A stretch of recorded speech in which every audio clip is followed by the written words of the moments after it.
حضرت علی رضی اللہ تعالیٰ عنہ اور حضرت امیر معاویہ رضی اللہ تعالیٰ عنہ کے مابین جو جنگ ہوئی، اس معاملے میں مسلمانوں کو کیا طریقہ اپنانا چاہیے؟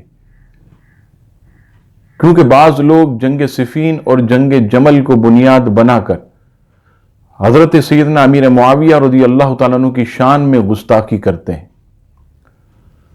پچھلے جواب میں آپ نے جان لیا کہ چونکہ یہ جنگ ذاتی عناد کی وجہ سے نہ تھی، غلط فہمی کی وجہ سے تھی، لہذا دونوں لشکر کے مقتول جنتی ہیں۔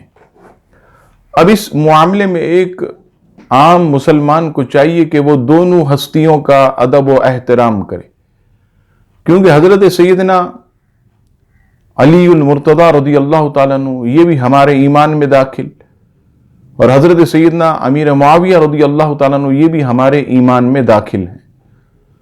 حضرت علی رضی اللہ تعالیٰ عنہ حضور علیہ السلام کے داماد اور مسلمانوں کے چوتھے خلیفہ، اور دوسری طرف صحابی رسول، کاتب وحی اور پوری امت کے ماموں جان، اور حضور علیہ السلام کے قرابت دار اور وحی الہی کے امین حضرت سیدنا امیر معاویہ رضی اللہ تعالی عنہ ہیں۔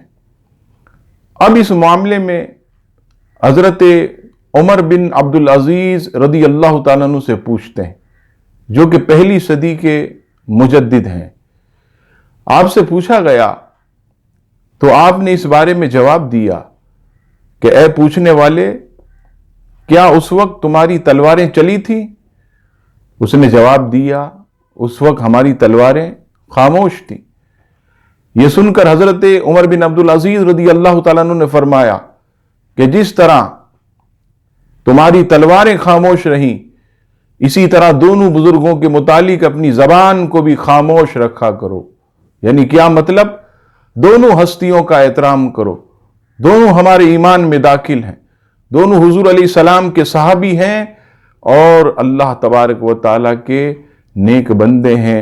لہٰذا مسلمانوں کو صرف حضرت امیر معاویہ نہیں، ہر کسی صحابی کی گستاخی سے بچنا چاہیے۔ اللہ تبارک و تعالیٰ ہم سب کو تمام صحابہ کرام کی تعظیم، عزت اور احترام کرنے کی توفیق عطا فرمائے۔ آمین ثم آمین۔